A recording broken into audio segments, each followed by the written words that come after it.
Hey now, everybody. Hey now. Welcome to the newest edition of Over the Line. That's right. Andrew McClain here. Tony Gump, per usual.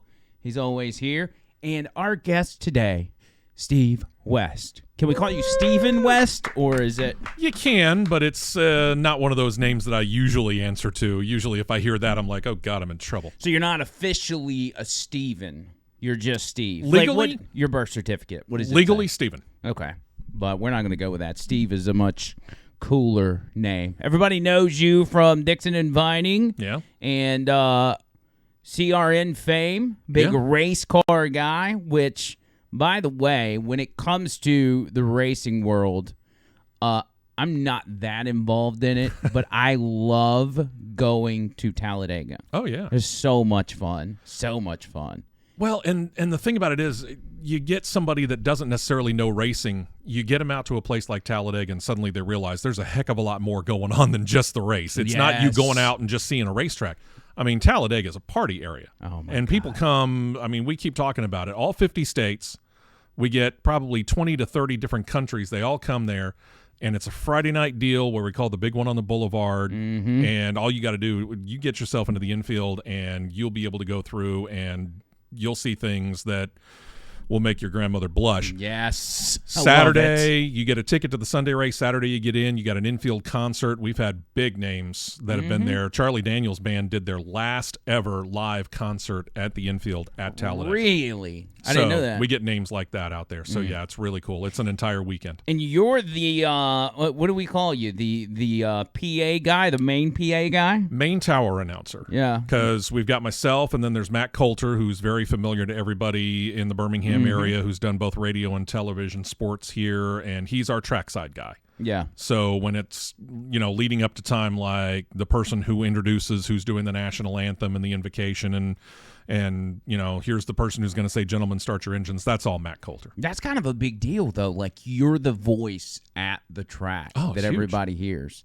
I know there's some of these people that get there out in the stands and they got their little headphones. What are they listening to when they have the headphones on? You can rent headphones out there, and you can listen to MRN, which is the Motor Racing Network, which they run all the radio for all the NASCAR-owned tracks like Talladega, Daytona, and so on.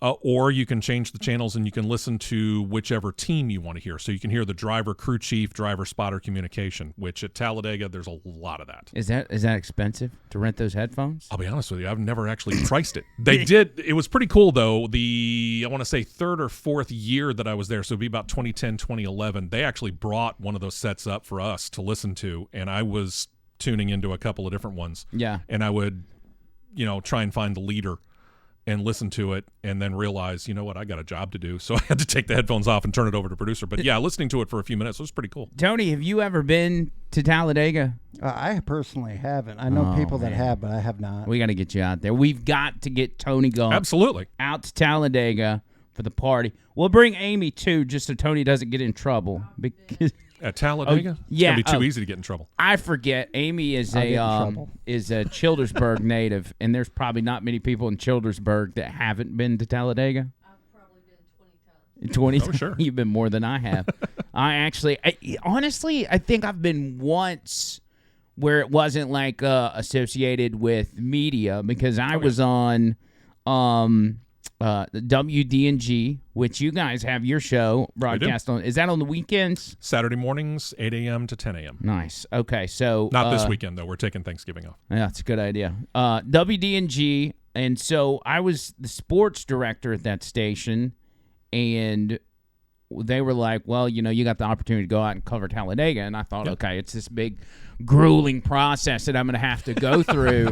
Yeah. And I go to the website and fill it out, and I'm like, they didn't really want any information. They just gave me a press pass. And once I had the press pass, I could go wherever I wanted. Absolutely. It was fascinating to me. I mean, it was in the pits while the race was going on. I'm like, I could literally trip one of these tire guys and ruin the whole race if I wanted to. Of course, I would never do anything like that. And that might get you thrown out. Probably. That would be my last media pass that I would ever have. Yeah, So, it's NASCAR and IndyCar, too. I'll give them credit for this because I had the chance to go out and do Barbara Motorsports Park this past year. And they're going to bend over backwards to try and help you out. If you're a member of the media, they understand that sometimes media coverage isn't the easiest thing in the world to get, and they're looking for any kind of positive media coverage they can get. I guess it makes sense because they want as much publicity as they can get. So it makes sense that they would treat the media well. I just think from our world, like it now, like we kind of hate the media. Like we feel like the media is the bad guy. So when I see people, being but sports media is obviously much different than the media we hate. We hate mainstream media. Well, sure. Yeah. Sports media is a very different animal. I do everything that I can to get politics out of it. And I'll admit it's difficult. I mean, you and I, you've been doing it actually longer than I have. I started doing political talk radio just a little over a decade ago. Now, we worked at a previous station. We did. Which will go unnamed. And did I start? I started there in 2016. I think it was July 5th, 2016. When did you start at that station? 2009.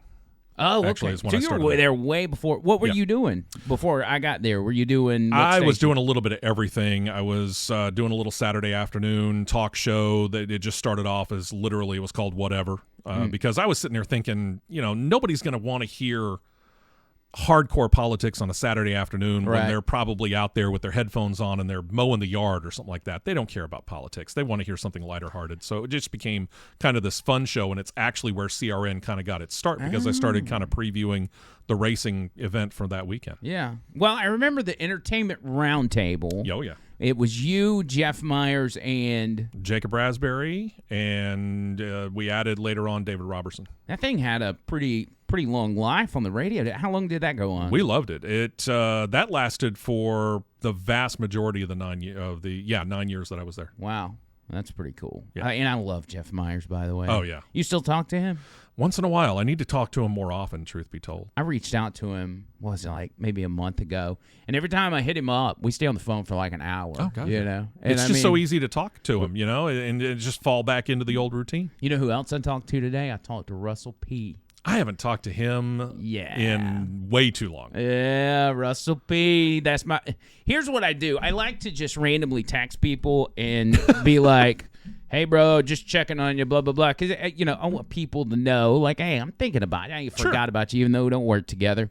And then Russell P. does the thing that I don't want you to do after I text you, which is call me. Like, I'm texting you because I want to text. I don't want you to call me. And he immediately calls me. Of course he did. And so I talked to him for, 10 minutes or so. And I actually invited him on this podcast, but I don't think that's ever going to happen because they're still under, I don't want to call it an iron fist. I think, management's changed and everything. Yeah. So it may be fine over there now, but they don't want to get sideways with anybody or what. It's fine. I just want my friends to come on the podcast. Is that so much to ask? No.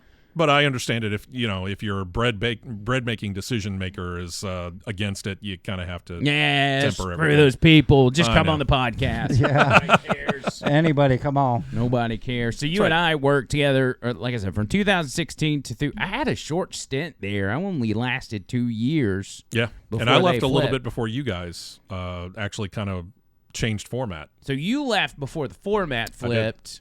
And then we just got let go. With the exception of those two, we just got left into Radio Abyss. And I was there for like 3 years. Yeah. Dixon called me the day of. Hey, I heard you're not employed anymore. Oh, boy. Would you like to fill in for me for free? And I'm like, yeah, I guess so. I mean, I don't even know how I got my number. Like, I had never talked to the guy. I don't know, but your impression's getting better every time. I've been working on it. He did pretty much the same thing to me. And I had not been – I only put it on social media. Not the only social media I've got is Facebook. Yeah. I've never waded into the Twitter, X world, or Instagram or any of the other crap that's out there. But I put it on there that it was my last day, and I took a picture of the studio with the lights out and, basically said, and that's it.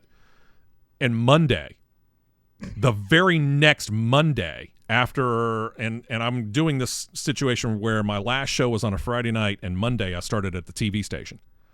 And he called me middle of the day, just before he went on the air, because he was still doing middays at that point in time, and said, so you're not working over there anymore? No, not. Well, might have an option for you. Yeah. And that's kind of the same thing as you did. I mean, he wasted no time. He was on it. Dixon's like a shark circling in the water, waiting for fill-in material or fill-in candidates.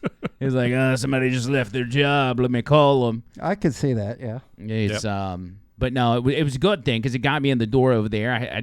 I knew Leland, but I didn't even know Leland that well. Like before I left 101, I had probably met Leland like twice, maybe 3 times. He was the one that hired you though, right? No.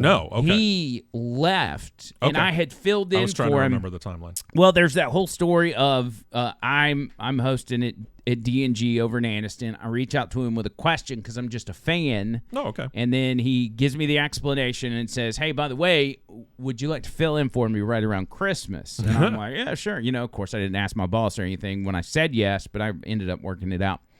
And, ask forgiveness instead of permission. Exactly. That's my motto. So, anyway, it all works out. I go fill in for him, and then I end up filling in like another 3, maybe 4 times. Okay. And I haven't even met him in person. The only person I've met at this point is AJ because he's producing the show. Right. And eventually the security summit happens. You remember that? I do. Over in Gardendale. Yep. And so I knew they were going to be there, and I thought, well, maybe this is my chance to meet Leland. I mean, I'm doing this freaking show. At least I could say hi to him in person. And so I go to the summit, and I stand in line for like 30 minutes with the rest of the radio listeners waiting on my turn to go up and say hi to Leland. And he's like, oh, what's up, man? He like gives me a hug. And that was one of maybe 2 times that I met him before his exit, because when he exited to create 99.5 or whatever they did, that was May or April-ish. It was sometime in the spring of 2016. Yeah, that's right. Yeah. And he left. Now, I'm listening to the radio on his last day, and they get to the end of the show. Everything's normal. He's like, by the way, this is the last time you're going to hear me and AJ. You never know where we'll land. And I'm like, because my goal was to get on at 101, and my connection, which is Leland, the only person I know up there, just left. And so to me, I was like, oh, well, that's over. I'm never going to get to 101. But Leland, on the way out the door, gives my number to management and says, you guys need to hire this kid. And that's how I got over there. So that was cool. And then I didn't see Leland for another 3 years. Yeah. No, I tell you that I didn't see him. Yeah, it was about 2 or 3 years before I saw him again. But yeah, it was so strange because Richard was like, "Can you do some fill-in work?" And I thought, "Yeah, I can do some fill-in work. Heck, I'm working in TV. It's non-compete. They're not going to worry about it." And I was doing a weird kind of Tuesday to Saturday deal, so I could work any shift on Monday, and I could work mornings all the way until really about 3:00 on Tuesday through Friday. Yeah. So one of the first ones to ask me was Richard to fill in for him, and then the next one was Leland, and I'm like, well, I can work on Monday, but that's it. And they're like, okay, go ahead. So it just became one of those things, and all of a sudden Matt Murphy calls me up, and he goes, did you sign a non-compete? Well, technically, yeah, I did. He was like, we might need to whoa on this, and I'm like, dude, here's the situation. My non-compete says I can't be employed by any other radio station. Right. You're not paying me.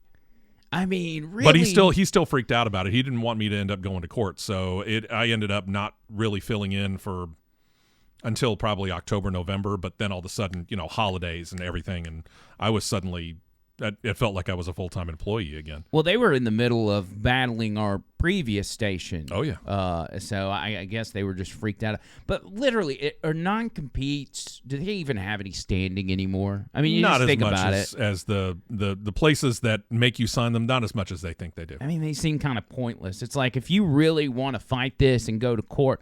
I mean, our last employer ended up spending a ton of money and not winning jack. Exactly. And drug them.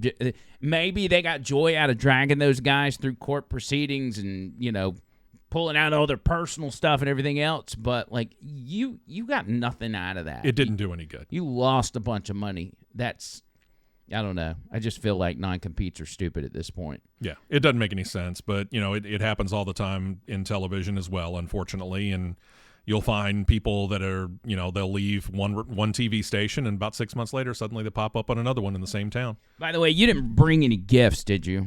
I didn't. Oh, good. I didn't know I was supposed to. No, that's a good thing because everybody's been bringing gifts to the show, and it's made me feel guilty because I've never asked anybody to do it. And so it's a good thing that you actually broke that cycle, and now we can quit with the whole thing. I'm happy to do it for you. But I got this, and I don't know if you want this. Who brought you this? This right here? Yeah. Oh, I brought this. I picked okay. this up. I was like, who gave you that as a gift? I don't know. It's probably awful, but you can try one of those anyway. And Noah, Amy, y'all knock yourself out. Ale brewed with peaches and pecans. Now, I like the idea That's an interesting of thought. a pecan drink, but I don't know if that's what this tastes like. We'll try this. It's I don't know whether this is going to mix very well with what Valerie warned me about. It's Shiner with holiday cheer. Okay, that's interesting. It's not bad. I don't do the craft beer.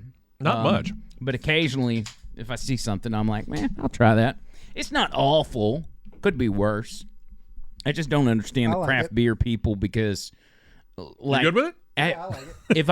if I'm drinking beer, I want to drink like maybe 6 or 8 of them. Like you can't drink 6 or 8 of these. No. Plus, a 6-pack is like $10. That's ridiculous. Is that really? Oh yeah, that's Joe Biden's economy. And also, Amy brought me a gift. She wants me to open on the podcast, and I'm always incredibly nervous opening gifts in front of I'm people. scared Why? too. Like if I had a way, like at Christmas, if I could like go to a separate room and open gifts by myself, I would totally do that. Even as awkward as that would be, I would just feel bad. And it's not like I've opened something in the past and be like, oh my God, that's awful. Like I would never do that. But at the same time, it's like people looking at me. Yeah, I don't even know what You don't she like got being you. that center of attention? You're doing a podcast, man. I know, it's weird. Yeah. I'm the same way. It's just like this freaking Christmas play. Let me introduce you to this. It's called a camera. Right. It's shining right on you. And then at the Christmas event, I've got to be a freaking center of attention for the whole friggin' play. Dixon did that out of spite, didn't he? Probably. Made me the main character. Well, he had too much fun with Bird last year, so. All right, Yeah, here we last year's go. was excellent, by the way. Oh, we had a fantastic time doing it. Yeah. Okay. Let's see what we got. Oh, she put the wrong shirt in. Oh my gosh. They got a breast cancer shirt. That's Which Amy. That's so nice of you. That was so nice, and it was live, and this is all on video. This is great. Breast cancer awareness. Thank you, Amy. Wrong shirt. But can I support breast cancer awareness? Absolutely. absolutely. Let's see. She gave me the wrong damn shirt. And it's She gave me the wrong damn shirt. and it's Oh boy. I love it. it's an extra large, which is on the borderline for me. But You're working I down to it. Probably could pull it off in certain situations. You got all this fancy wrapping paper. You got this fancy tag on it, and it's like breast cancer awareness. My question is, did she wrap it or did her friend wrap it? Well, and That's a good question. the thing is we just had that conversation about my reaction to gifts, and I saw that, and she's like, I put all this thought into it, and so I'm like, all right, what do you say about this? Don't say you love breast cancer. Say you love bringing awareness to breast cancer. Yeah, I don't know what she was. They put the wrong shirt in. Did you order it from somebody, or is it from a friend? My daughter-in-law was making it. Oh, gotcha. I gotcha. Well, it's the thought that counts, Amy. It's always the thought. Yeah. I You appreciate have it. Lots you of have a shirt thinking. coming. You have a shirt coming. You know what? I should actually. I should wear that particular shirt on the next podcast, You should. just out of spite. You have a shirt coming or a short coming? Sure, both. Okay. I have both of those Do you really want the answer to that? on a regular basis. So you were in TV for how long? 4.5 years. Between our last station, between 101 and 99.5, you worked for what station? Channels 21 and 68, which is affiliated with 3340. It's all owned by Sinclair Broadcasting. What were you doing? Were you Master doing Control. production? Master How's that? Control. Is It's it weird? Master Control is effectively a glorified job where you get paid for 8 hours to sit in your butt and watch television. I want that job. Yeah, it's not bad. It's not bad. Is it one of those deals where, like, you see in the movies and you're, like, in this big room and you got, like, 20 TVs in front of you and all these buttons and everything? Is that what it is? Sort of, but I wasn't the producer of the show. My main job was to ensure that whatever you saw on channels 21 and 68 made it to the air, the sound and the video were matched up, and the closed captioning was right, and somebody didn't mistakenly put a really bad word in there or screw it up somehow. And we would do some live stuff, and most of the time the live stuff was mine, like when we did high school football on channel 68 on Friday nights, which they still do.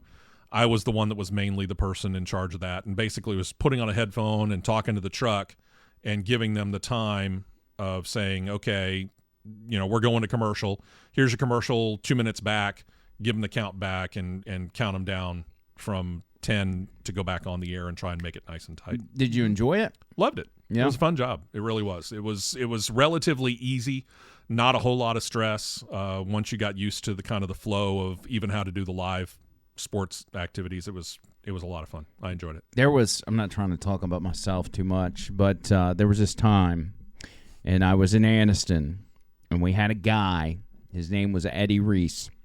I mean, I guess he's still a guy. I mean, I don't think he's dead, but he might have transitioned. Go ahead. Yeah, well, that's true. Was he that kind of a guy? He was an interesting character, and he hosted a midday show on our station. Now, this guy was just some notable guy in the community. I don't know what he actually did, but he had a show called Community something, the Community Show, and he would get these different restaurants in Anniston, like Popeyes or whatever, to give him like gift cards, and he would have like a $25 gift card where he'd be selling it for $15. Okay, it was some weird deal. And he wasn't just on our station, but he was on the local Anniston Oxford TV station. What is that? 24? 24. Is it 24? I think it's 24. I think so. And he would host this show where he sold live on a live show, sold these gift cards to people that would call in. And it was a very bizarre concept, but people ate it up. I mean, it'd be blowing up. You're going to get buying a $25 gift card for $15. Come on. Sure. And that's before the economy took a shit. So that's a real big deal. Yeah. But I came on that show with him one time. This was my first real experience with TV.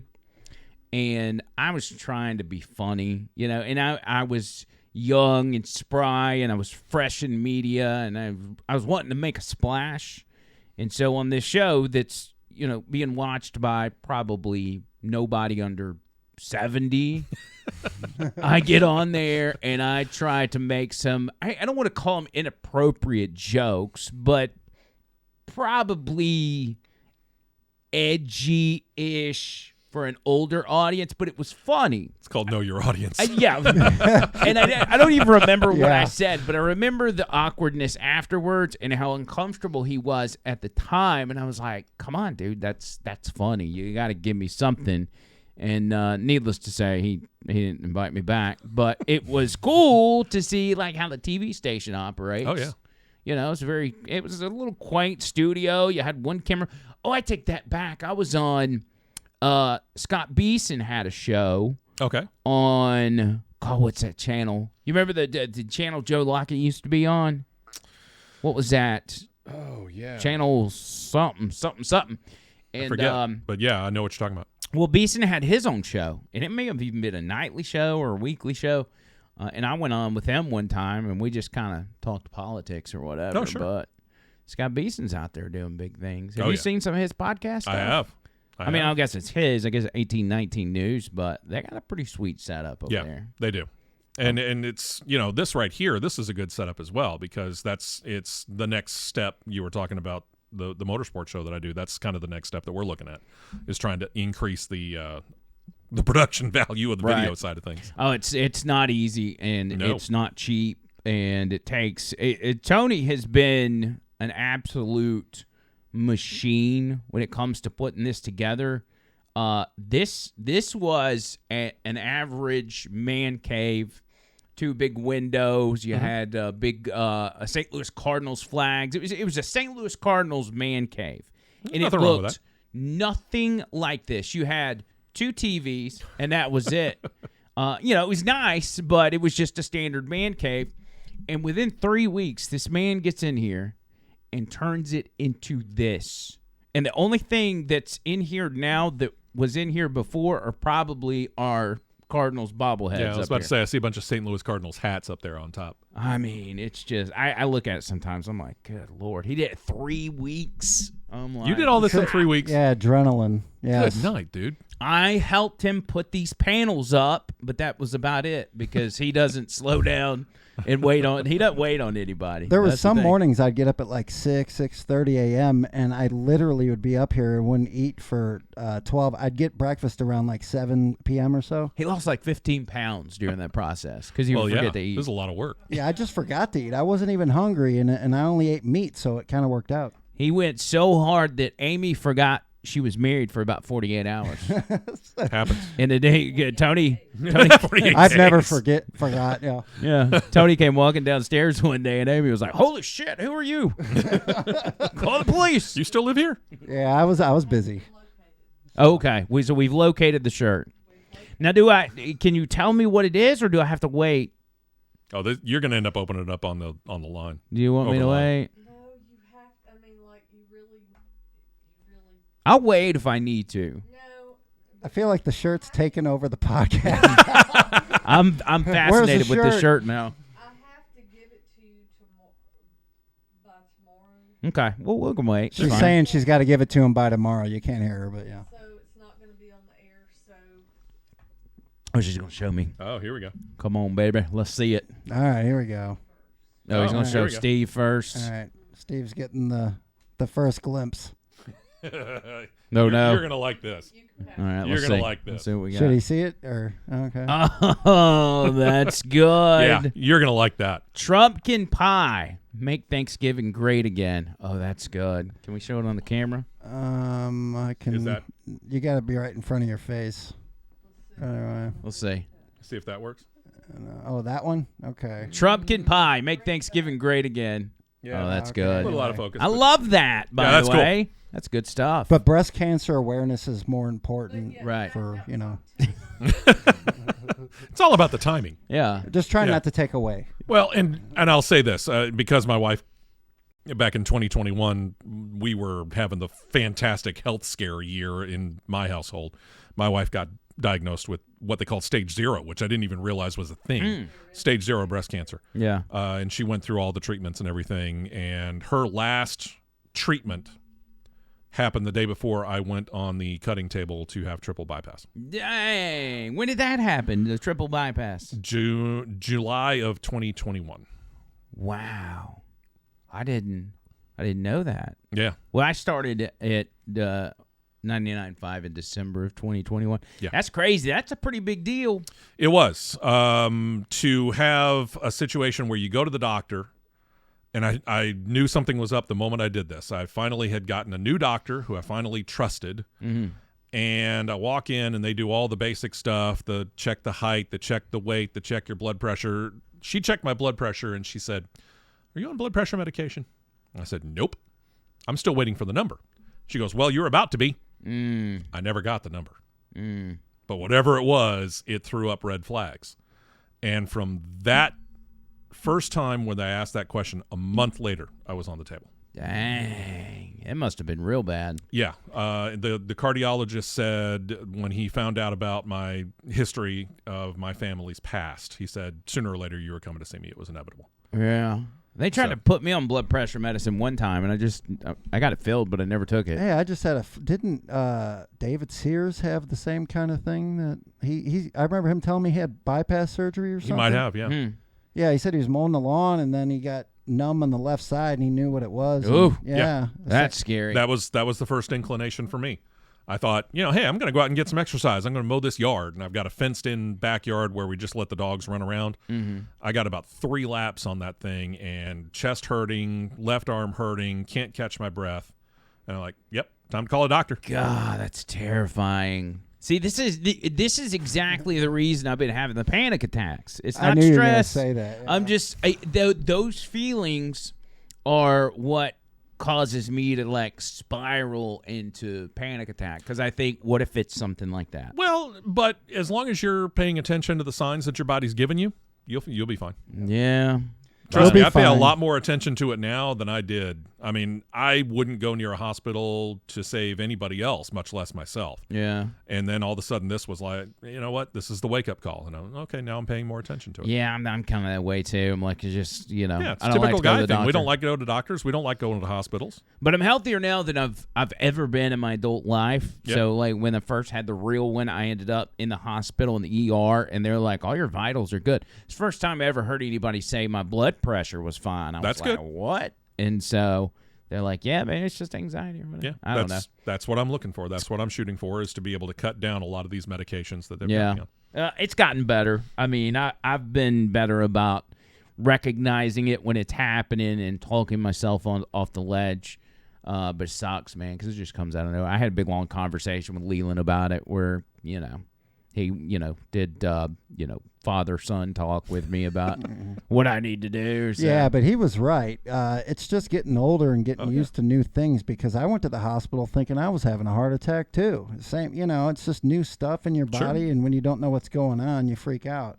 Yeah, Yeah. absolutely. Yeah, probably part of it, honestly, is seeing as you get older, you get people around you who are getting older as well. They start having these issues, and so it puts it in the back of your mind that, hey, you know, that dude's my age or not much older than me, so how long God. before that happens to me? I was 10 feet tall and bulletproof until I turned 50, and then all of a sudden I hit a brick wall. And life said, you got away with that for way too long.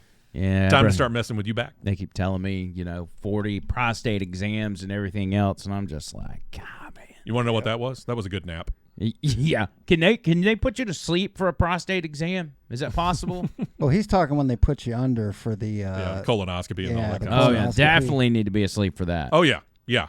You're going to want to be, and you will be. And like I said, that's just a real good nap right there. Just dread. I Yeah, just it's super don't like quick that. too. It's like It really is. Michael Jackson propofol quick type thing. Yeah. I mean, you won't know anything. They'll wheel you in there. They'll look at you and go, here we go. We're putting you under. Boom. Next thing you know, you're in the recovery room waiting to go home. If you don't use all of it, like the stuff they use to put you under, do you get to take the rest home, like No. a to-go plate? No, No, sorry. not They don't this give you a time. go back. I mean, because like if you're like having flashbacks or regrets for letting another person do that to you, you might want to take some more. Well, I I'm feel if having you a hard pay- time sleeping tonight, If you Ken. pay for medication, Right. you should be able to take home the last of it, right? If they give you a shot and there's a little That's left, take what it I'm home. saying. They're going to use it all on you. Trust me, they're going to use it all on you. What did you do before radio? So first of all, where are you originally from? Where were you born? I was born in Boston, Okay. but I was raised here. Okay. My dad worked for the VA hospital administration. After he got out of the military, he got in at what they call Jamaica Plain, one of two VA hospitals in the Boston area. And he was working in their computer department, which was still fledgling at that point in time.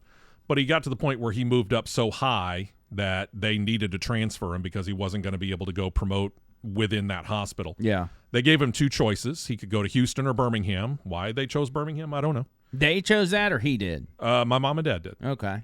They chose Birmingham over Houston, and I turned 5 that summer. We had my birthday party, and me and my sister were born on the same day, 3 years apart. Wow. So we had our birthday party, and the next day we're on the road, and I'm 5. What do I know? It's a road trip. Right. It took us 3 days on the road to get down here.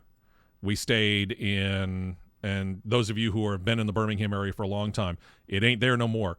But you might remember a Holiday Inn that used to be at I-65 and Highway 31 in Hoover, Vestavia. The house that my parents found was not ready. We stayed in that hotel for 6 weeks. Dang. With We- 2 kids. Yeah, my sister and I started school there. So my mom is driving us into Bluff Park to take my sister to elementary school and me to kindergarten, downtown to drop my dad off at the VA hospital, back down, comes and gets me out of kindergarten at noon, gets my sister out of elementary school at 3, and all of us go downtown, pick up my dad at 5. Yeah. We did that for 6 solid weeks. You know, it kind of sounds familiar of like when I was in high school because it was like my sister and I staying with my mom. We only had one vehicle, and once I turned 16, she wanted to make sure I could, drive to school. So it would be drop her off, drop my sister off at her school, and then go to my school. That's not easy to do, man, because everybody's relying on each other. Yeah. So you went to school, you graduated from Barry High School. Barry High School. Or Barry Prison, as I like to call it. Barry Prison. So what did you do after high school? During my senior year of high school, I was trying to figure out how I was going to get into radio. Because I was that kid that figured out what he wanted to do when he was 11, 12, 13. Right. That's me. And just simply by listening to Casey Kasem's American Top 40 and using those notebooks that Mom had bought me. Sorry, Mom. Rest in peace. I was using all those notebooks that Mom bought me supposedly for schoolwork, and I'm writing down every single American Top 40 song for like 4 years. And I thought, man, that'd be a cool thing to do. Yeah. How do I get into it? And I was told just before we started school, my senior year of 85, why don't I go down and check out about an internship? Well, the station that's now Jocks 94.5 back then was called I-95. It was called the Superstars format, which would literally play everything from Michael Jackson to Journey to Rat. Yeah. All in a row.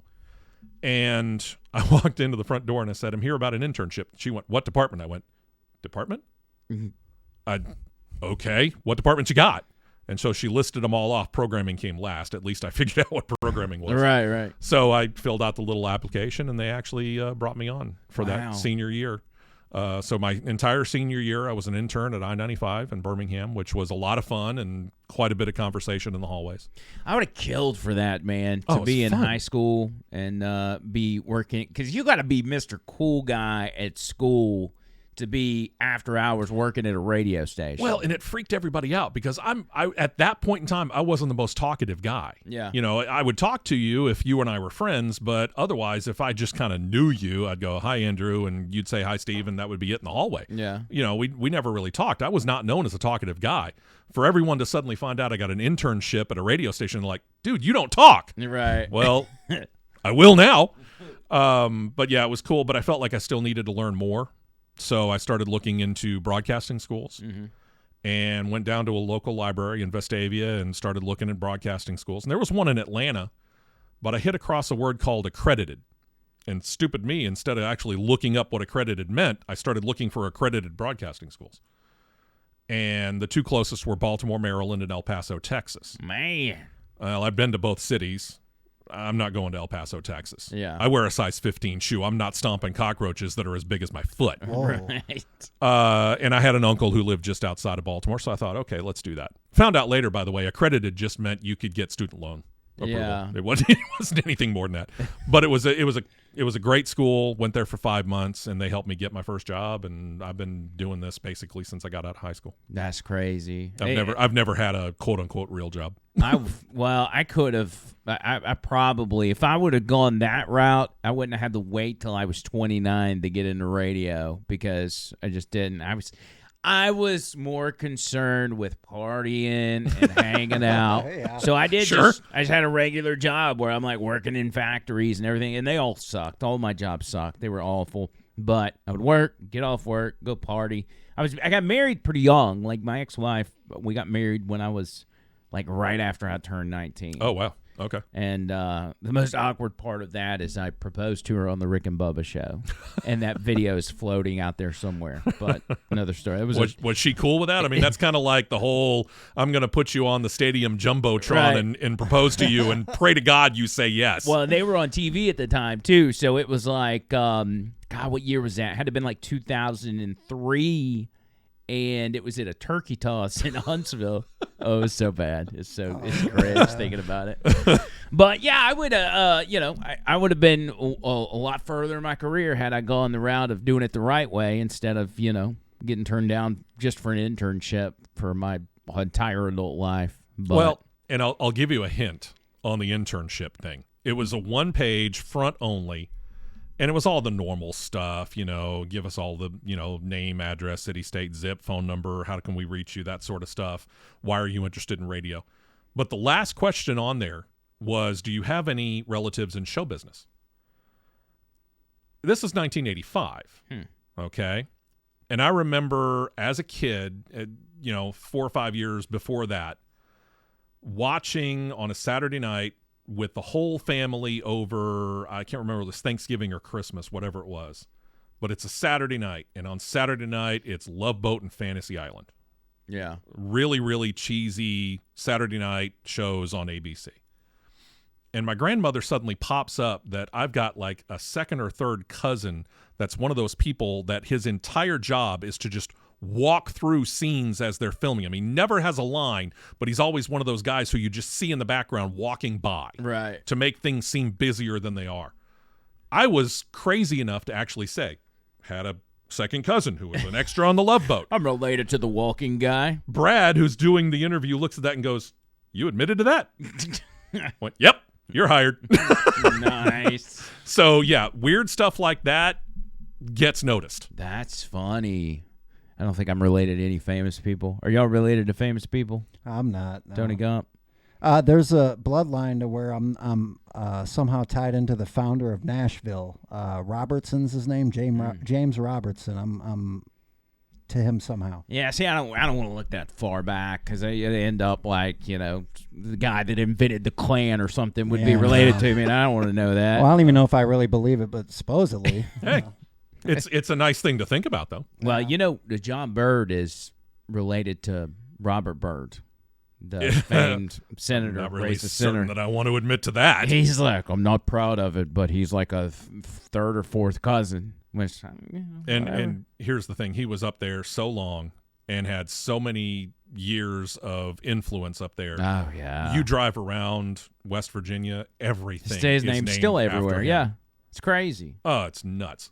I mean, he got the first black president to speak at his funeral. Like, that's pull. To be a known racist and you got a black president to speak at your funeral, it's kind of a big deal. It is. He's got that That's a dude's big got some ball, pull. and That's got some pull. So, you get in the internship. What is your first radio job? Like, what station? A little station called WCRQ at the time in Arab. Arab. Yes, Big the city. the Arab. mighty town of Arab. I did 7 to Nice. midnight for a month. So it's a music station. Yeah. How long And did you back do then that? it was called Alabama's Classy FM. Classy FM. Yeah, I did that for a month, and I got a job offer up in Virginia. Okay. So I went from Arab to a little town called Luray, Yeah. which it's best known for caverns. Okay. In fact, if you go into the state of Virginia, right about the time you see the mile marker that says Winchester 200 miles, you'll start seeing billboards that say Luray Caverns. Huh. And it was WLCC, which stood for Luray Caverns Corporation. They own the radio station Oh, wow. as well. That's funny. Um, Well, I mean, is it not terrifying? I mean, okay, so that's a different era. You're talking about 85. I was born in 85. Okay, so God. you Yeah. remember, listen, Jeez. you remember 85 better than I do. Yeah, much better. And yeah. so I think about, and maybe it's just the situation I was in, but like I couldn't imagine having to uproot and go to another city. Like I couldn't imagine it now unless it's like just like big time. I couldn't be like, oh yeah, you want to move to Seattle and be on an equivalent station to 99.5. I just don't see how that's possible. But I look times were forward to it. different. Yeah, I look forward to Were the you idea. married at the time? No. Okay. But the funny thing was that the girl that I was seeing at the time was the news director, and she was key in getting me in there. Oh, So- so you were moving closer to her. To her, Oh, yeah. that helps. Yep. Yeah. And then we broke up 2 years later. But, I bounced around up in the Shenandoah Valley for about 10 years before I came back here. I just decided, you know what? I really want to be back home. Yeah. And home for me, again, we moved away from the Boston area when I was 5. I don't remember Boston.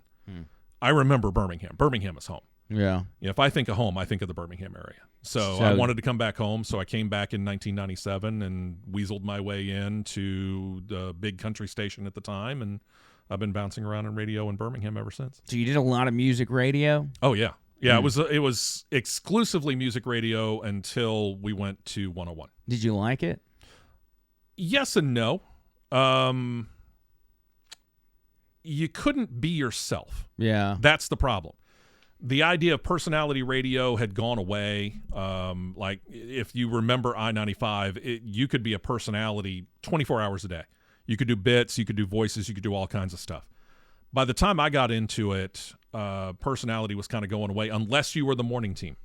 And everybody else had to be staid liner card readers. You could read about an upcoming event that the station was doing or a giveaway, and you read this line, and you're out. Right. And we don't want to hear you talk about anything else. Even if you know that this band is doing this, that, and the other thing, nope, you can't talk about it.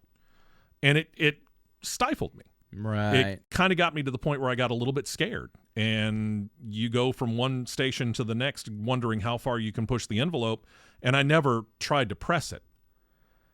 And then all of a sudden, what started to get me back into being a little bit more comfortable with it, I came back and I was doing traffic reports from 2001 to 2005. And one of the morning show teams that I was doing traffic reports for was Tuttle and Klein. They were on Oh, 107 really? 70X. Nice. And at first, it was just doing traffic reports. But they were asking questions, and I kept having answers to their questions. And I'm like, sooner or later, I'm just going to say something. Yeah. And they finally had this. The question was, "What's your ultimate dream car?" And I'm like, So they were bringing you on the show? not initially. Okay. Not initially. It was just one of those things where I would call in because they were on delay, because they would take phone calls live on the air. So you had to have the 20-second delay. So I had to call into the hotline. I had to listen on the phone and be ready to click the mic on from a remote place Gotcha. and do my traffic report. Well, they asked this question. They go to commercial. One commercial in, they cut to me. And I'm like, screw this. I'm going to give the answer, and I don't care. So I gave the answer of what my ultimate dream car was. By the way, for those of you that would like to get me one, find me a nice 1963 split-window coupe Corvette. Hey now. Yes. So I do my report, and the whole thing was click the microphone off, hang up the phone. Because they're not going to talk to me again until I call up next time to do the next traffic report. Yeah. Well, I call up the next time to do the traffic report, and I'm waiting this stupid length of time thinking, what the heck? Why am I waiting so long? They were waiting to go to commercial, and Tim Tuttle picked up the phone and said, dude, anytime you have a comment, spit it out. So that was the opening. Okay, cool. And it got to the point where they didn't go to commercial and to traffic. They found out I was on the phone. They would go to a logical stopping point, figure out how to bring me into the conversation, and have me weave a traffic report. That's the way to go, man. And it Because- did. It taught me how to loosen up. Yeah. Because again, you get cowed by people who say you're a liner card reader, and that's it. I don't want you to do Right. anything else. Yeah. And they allowed me to open back up, and then from that point, it became a lot easier to then go on and fill an hour because you started to realize what you could get away with and how you could go about doing these things and work up to the proper commercial break or hit the bottom of the hour or the top of the hour, whatever it was that you had to do. That's a big time morning show too. Oh yeah, it was a lot of fun. Well, And- that's the way you got to do it, man. If you got somebody, I didn't know that they used to do traffic reports live like yeah. that. oh yeah. But if you've got somebody like that, if you've got an extra character, if you will, on They your were. show, Yeah, they were all about it. bring them in, dude. Yeah, they were all about it. They That's were all cool. about it. I mean, they would ask, sometimes the questions were a little weird, sometimes they were a little stupid. You know, it's just fun little throwaway stuff to get the audience in, like, what's your favorite candy bar? Yeah. You know, and it's not that important a question in the grand scheme of things. Right. But everybody's got an opinion on it. That's and they're true. willing to call you up and say, hey, you know, I like this one.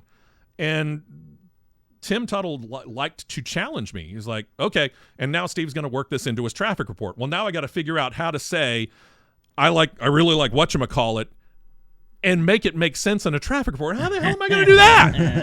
I You know, thought so you that'd got to be- look at everything that you got on the screen and go, okay, stalled 18-wheeler. That'll work. If that thing was full of whatchamacallits, I wouldn't be doing this report. I'd be down there. There you go. You know, it was things like that. You had to be able to think on your feet that fast. And it gave me a little bit better of an idea of exactly how hard being on a morning show is.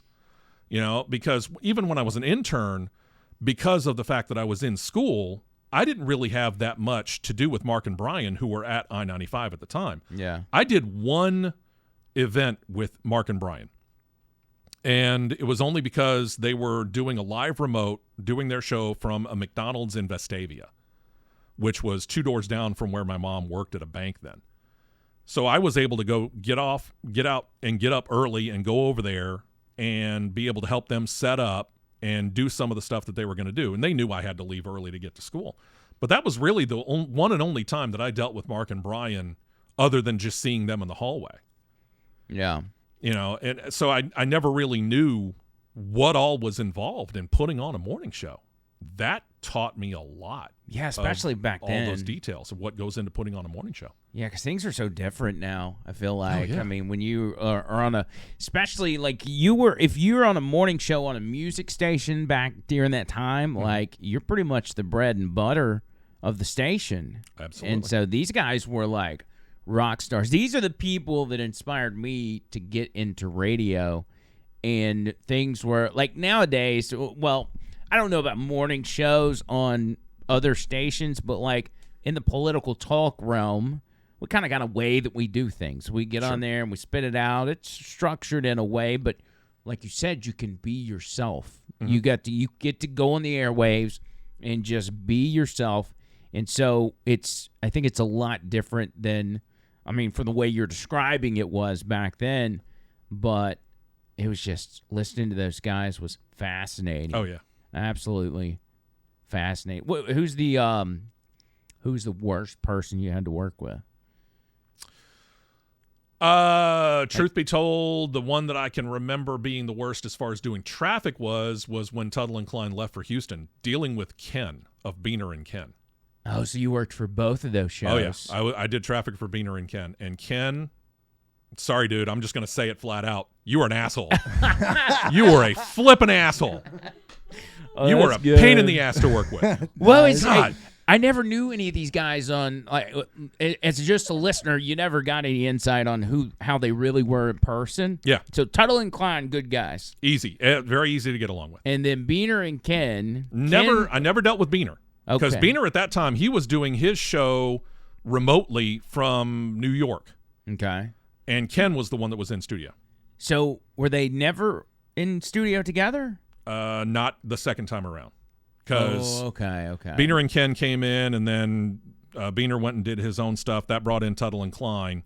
And then when Tuttle and Klein went to Houston, they brought Beaner and Ken back and reunited them. And so Beaner's in New York on the second time. Ken is in Birmingham. And Ken was just a real dick. He was a Class A asshole. Man. Well, like, why? Like, what did he do? Is he just a jerk in general?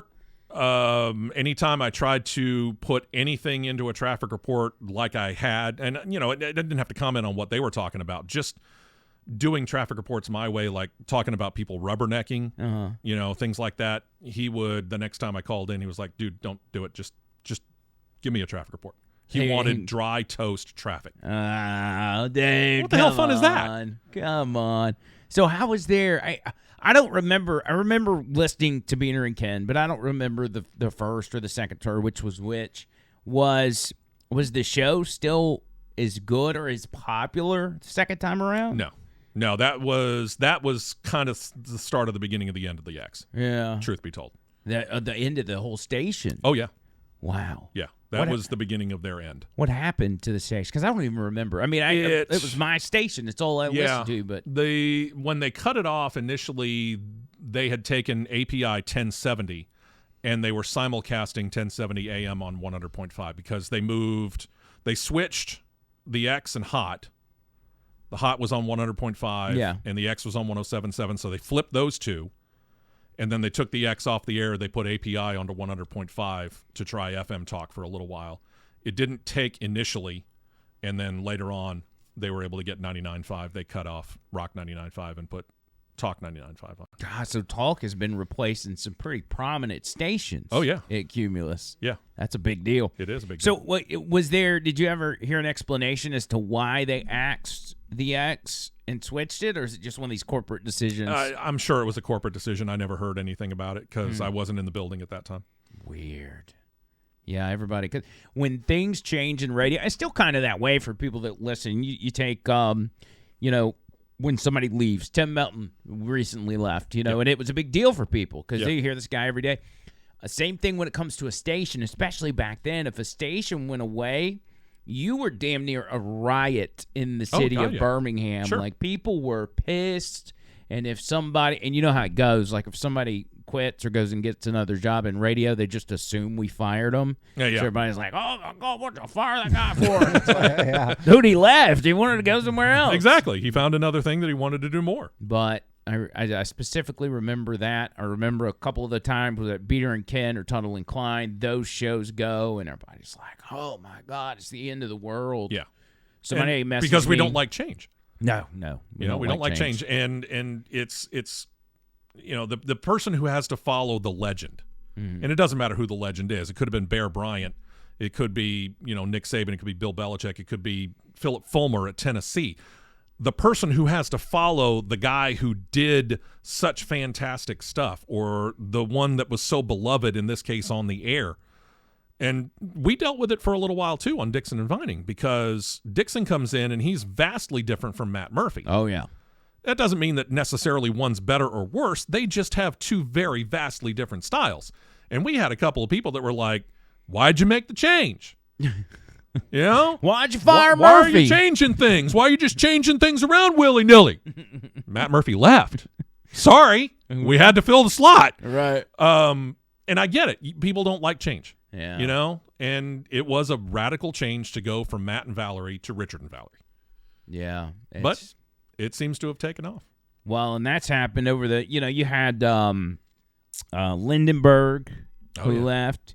You had Erica Wood who left, and these are before you and I got there this last time. I was I'll tell you a quick story about the Erica Wood situation. Okay. Well, these people leave, and then everybody gets a bit out of shape. Sure. And when you fill in that spot, I mean, there was a time where at 101, they moved us from 9 to 11 to 1 to 3. Yep. Remember when they dumped Dave Ramsey? I do. For 2 weeks straight, me and Jessica got the business from Dave Ramsey listeners.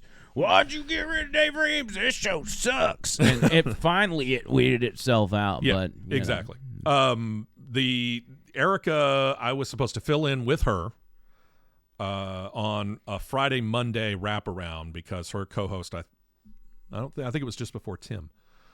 It was Valerie before Tim, I believe. Yeah, and I'm trying to remember whether it was still Valerie or what, but either way, her partner at that time was going to take the Friday and the Monday off, have a 4-day weekend. So she asked me to come in and fill in on that day. So I came in on Friday, filled in with her on Friday, and heard after that they let her go, and I was to do the show by myself on Monday. No, jeez. That's brutal. So I hit her up on social media and said, got an opening for a fill-in. Care to join me? It was a joke, but I thought it would just to have a little bit of fun with it. I would have been like, that would have been good if you'd have brought It would have Erica been to funny, fill wouldn't in. it? I wonder what they would have said. I probably wouldn't be there, employed. Yeah, I remember. I remember all that. Again, people just been out of shape. They don't. And it's nothing against them because I was the same way when I was on the other side of the radio. You just don't understand the circumstances. But for so long in radio, you weren't able to say anything. Like if somebody left, it's like, don't get on there and say their name. Yeah, you don't mention them. They're persona non grata at that point in time, especially if they stayed in town. Right. If they went to another station. Now Ani Lindenberg's situation was different because we knew where she went. She went straight into television. Right. But that was easy because, that doesn't compete with us necessarily. I mean, yeah, she's on in the mornings, but it's TV and it's radio. Mm-hmm. If you're watching TV in your car, you're an idiot. Right, you're a very dangerous person.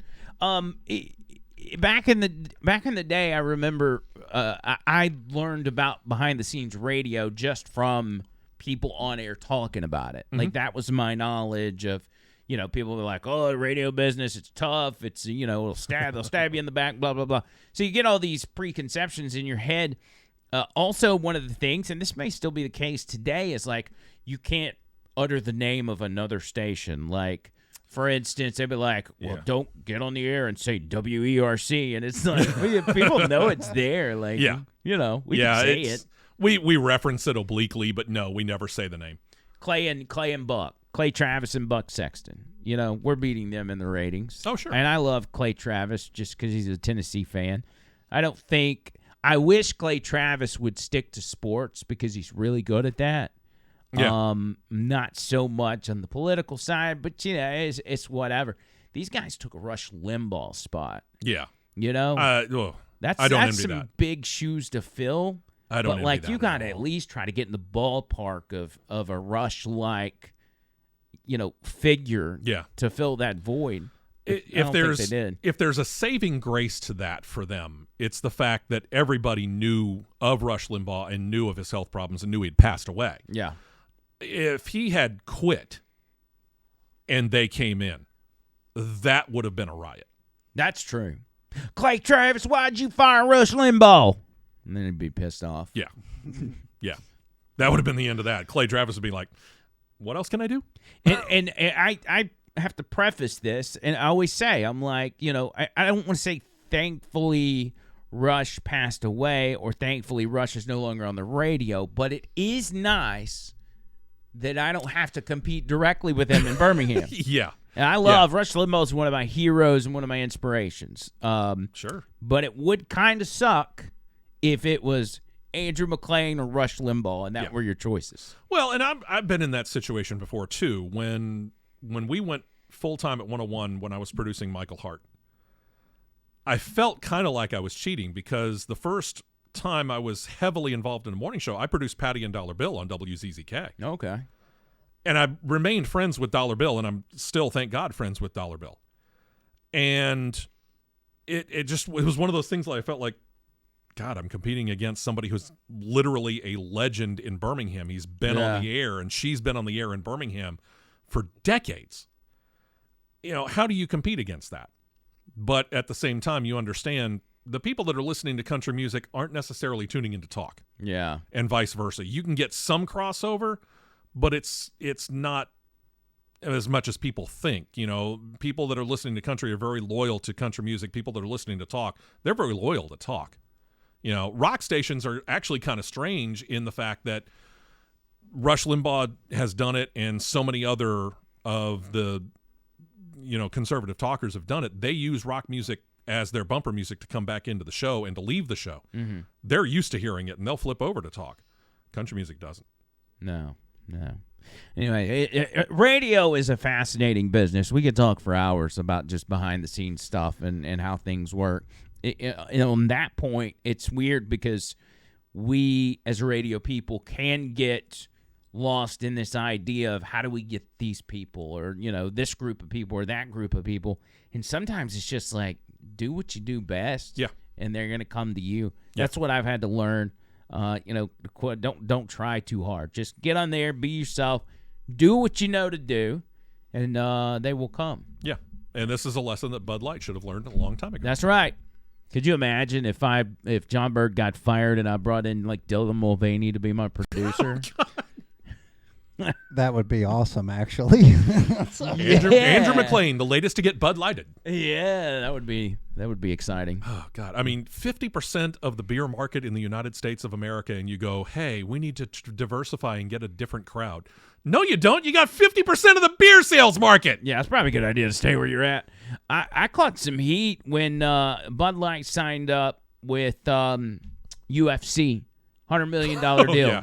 So when that happened, I heard Dana White's explanation on why he did that. And I got to thinking, I'm like, we have punished Bud Light or Anheuser-Busch a lot. And if they're coming back around and they realize their mistakes, is it that big of a deal? I don't know. A couple listeners like, oh, we're in a culture war. You can't turn your back on it now. And I'm like, I'm not going to drink Bud Light because I'm still afraid to get caught with one. But, I like UFC. And if Bud Light is, I think maybe we can get back to normal. I don't know. Pay attention to what you want to pay attention to, and this is the fun part about being in the free country that we're in. If you don't want to drink Bud Light anymore, don't. If you don't want to drink Bud Light, drink Shiner Holiday Cheer. It tastes like pecans and Christmas. So. And the strange thing is we actually do in one of our second, third, I don't know which fridge it is, but there's 4 cans of Bud Light sitting in there that have been sitting in there for probably 2 years because I don't drink beer as a general rule. You talking about at your house or the station? Yeah. No, at the house. Oh, okay. I was like, I can make a bid out of that if it's at the Just station. invite Dixon over. It might get drank. Yeah. Right? Yeah, maybe. So I ended up making this because when I told Valerie that I was going to be here tonight, she was like, Yeah, you need to make yourself a drink. Yeah, that's right. So I That's got good myself a advice. little Coke Zero here with a little Crown. Nice. Okay. Nice. So I made that. And I keep looking at it and go, you know what? I really ought to pour that out. I'm going to have to look at the date on this thing because my wife works at a winery in Chelsea on Saturdays. Oh, nice. And for a little while, they were toying with the idea of selling beer for those people who come in and go, I don't really drink wine. Dude, you're at a winery. Yeah. So they toyed with the idea of selling beer for a while, and they had a couple of different kinds, and Bud Light was one of them. Well, when they decided to stop selling beer, take all this beer home. Somehow my wife ended up with 4 beers. They were put in the fridge, Wow. and they've sat in the door ever since. I mean, I wouldn't judge you if I caught you with a Bud Light. But I don't drink it. I'm kind of like, You know, whatever. I remember trying Bud Light and not caring for it. I just Yeah. didn't care for the taste. I'm getting to the point where I'm just not a beer guy anymore anyway. I don't know if there's like my body's just like reacting. I don't know. They don't hit like they used to. And I used Yeah. to love beer, but I was never a beer drinker. That's the thing. I always went for the harder stuff. that's me, baby.